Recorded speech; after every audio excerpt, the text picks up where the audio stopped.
Bonjour à tous, j'espère que vous allez bien. Bon, écoutez, je vous ai préparé un tuto, en musique pour réaliser la page qu'on avait commencé à faire suite à, si vous vous rappelez, on avait sorti avec ce set de dies, avec ces grandes pages pochettes, une pochette entière, une page entière pour aller dans mon calendrier. Et je vous avais dit que on ferait un tuto pour la décorer. Donc la voici une fois terminée. Ce que je vous propose pour vous montrer comment j'ai réalisé ceci, donc on a la pochette ici, hein, on peut y glisser des choses.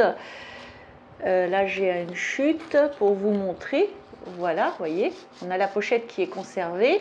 J'ai fait ici, vous allez voir un intercalaire. Et donc pour réaliser la décoration de cette page pochette, eh bien écoutez, je vous laisse en musique tout de suite.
voilà, bah écoutez, j'espère que ce tuto vous aura plu. Alors, il faut savoir que j'ai fait le verso à la suite de ce tuto. Je me suis éclatée. Écoutez, j'avais envie de terminer cette page recto verso. Donc, nous avons fait ensemble cette page-là. Et moi, j'ai réalisé le verso là. Donc, eh bien, écoutez, c'est un peu dans le même esprit. J'ai utilisé, comme vous l'avez vu, un peu du set de dies avec les grandes pochettes. Donc, c'est quand vous me voyez piocher de ce côté-là. Et le set de dies avec les grandes découpes, c'est quand vous me voyez piocher de ce côté-là. Et donc, nous avons réalisé ça ensemble tout de suite avec le tuto en musique. Et moi, à la suite, j'ai réalisé ça. Donc ici, j'ai fait une découpe d'une petite pochette comme ça, donc qui est avec le set de dies des grandes pochettes. Là, il y a une petite pochette, donc je l'ai mise ici. J'ai camouflé la reliure avec du washi tape ici, donc c'est celui-ci. Dans le tuto, on utilise le washi tape vert qui se trouve ici. Là, j'ai pris le rose. J'en ai mis une bande ici et une bande en haut. J'ai découpé 2 tags, donc c'est pareil, hein, vous avez vu dans le tuto, j'utilise beaucoup des feuilles patouilles que j'ai réalisées, hein, donc j'ai découpé 2 tailles qui vont également dans une pochette en bas où j'ai simplement récupéré, je ne sais pas si vous vous rappelez, on avait découpé une feuille comme ça et on avait découpé le bas pour pouvoir eh bien, la faire haute et qu'elle puisse être aussi grande que mon calendrier. Eh bien, cette pochette là, tout simplement, donc vous l'imaginez découpée, j'ai plié les languettes, j'ai mis de la colle sur les languettes et dans le bas, tout simplement un trait de colle et du coup, ça crée une pochette ici dans laquelle j'ai mis un dies, voilà, vous voyez. Il y a un cercle que vous pouvez apercevoir qui se trouve ici, que j'ai découpé, et la suite du cercle qui se trouve ici. Ce cercle-là, c'est un dies, donc qui vient, vous voyez, hein, de ce côté-là, vous avez bien compris. C'est ça, en fait, que j'ai découpé dans une patouille, et j'ai découpé en deux, et j'en ai mis un demi-cercle ici, et un autre demi-cercle en bas, ça donne ça. J'ai découpé la jolie libellule qui se trouve du coup avec ce set de dies là, puisque c'est de ce côté là, si vous avez bien suivi, et elle se trouve ici. Voilà. Hop. Voilà pour le focus. Donc le dies avec les cœurs, il y en a un ici, vous l'avez vu. Un ici et un ici, vous avez vu ce dies avec les 2 cœurs. J'ai mis ici une petite pointe que l'on trouve dans ce set de dies. J'ai mis une flèche également ici. De toute façon, avec ce set de dies là, vous vous rappelez, il y a 33 découpes. Donc on a de quoi s'éclater. Évidemment, je ne les ai pas toutes utilisées. Ce n'est pas le but de surcharger la page. Mais du coup, ça me crée 2 pochettes au verso et le recto, donc j'en ai une en bas ici. Le dies ici, je l'ai collé. Alors, souvent, lorsque je fais des cartes ou des créations, j'aime bien faire des reliefs. Là, il est hors de question d'en faire, puisque c'est pour aller dans mon calendrier, et que si je commence à faire des hauteurs des décorations, je vais me retrouver avec un calendrier comme ça, il en est hors de question, c'est pas du tout le but. Voilà. Donc je suis vraiment trop contente, je suis ravie du résultat, franchement ça me plaît beaucoup. Alors j'espère que tout va bien rentrer, ça force un petit peu au niveau des trous, voilà, ouais, ça force un petit peu par contre. Donc il va falloir peut-être que je les élargisse en perforant un peu plus les trous, ouais, ça force au niveau du dernier trou. Alors attendez, on va faire ça tout de suite, hein, pourquoi pas. C'est vrai que mes petites fleurs là, peut-être elles forcent un peu. Eh bien écoutez, dans ces cas-là, on élargit, on n'a pas peur, c'est pas très grave, hein, c'est pas non plus... hein, on a le droit hein, de s'améliorer. Est-ce que c'est mieux là comme ça? Alors, ah c'est mieux, effectivement. Je pense qu'il faut aussi que je fasse celle qui est un petit peu au-dessus. Mais bon, ça fonctionne quand même. Peut-être les élargir encore un petit peu, ça force un peu. Parce qu'en fait, on rajoute quand même un petit peu d'épaisseur entre les découpes fleurs, les rajouts de pochettes, etc., etc. Même si c'est quand même pas mal fait, un bon dies au East, eh bien effectivement, c'est pas mal de l'agrandir. Alors attendez, je retrouve ma page où j'avais fait les pochettes. Voilà. Hop, si vous vous rappelez, eh bien je vais le mettre là. Hop. Et ça donne une petite idée de ce que ça peut donner. Alors, est-ce que ça force un peu moins, là, mon histoire? C'est drôlement mieux. Voilà, donc ça donnerait ça. Vous voyez, mon petit intercalaire ici. Donc, je peux écrire avec un stylo blanc. Je peux prendre ma Dymo, voilà, un ruban de Dymo. Je peux faire pas mal de choses quand même ici, hein. Et puis, ou un tampon de couleur qui ressortirait sur le noir. Et puis voilà, donc je me retrouve, ça force encore un peu, donc il faut vraiment que je l'améliore un petit peu. Mais voilà, une page décorée dans mon calendrier. Je suis ravie, ravie, ravie de ces 2 sets de dies. C'est génial. Écoutez, j'espère que ça vous a plu. Si c'est le cas, je veux bien un petit pouce en l'air. Moi, j'adore, j'adore, j'adore. Franchement, je trouve ça trop beau, trop beau, trop beau. Donc, c'est vrai qu'on prend un peu de temps, hein, mais on pourrait dire qu'on peut faire d'un calendrier comme un hard journal, quoi. On a le droit quand même. Voilà, voilà. Bon, écoutez, si ça vous a plu, je veux bien un petit pouce en l'air. Et puis, moi, je n'ai plus qu'à vous souhaiter une belle journée ou une belle soirée. Tout dépend où vous en êtes. Et à vous dire à bientôt!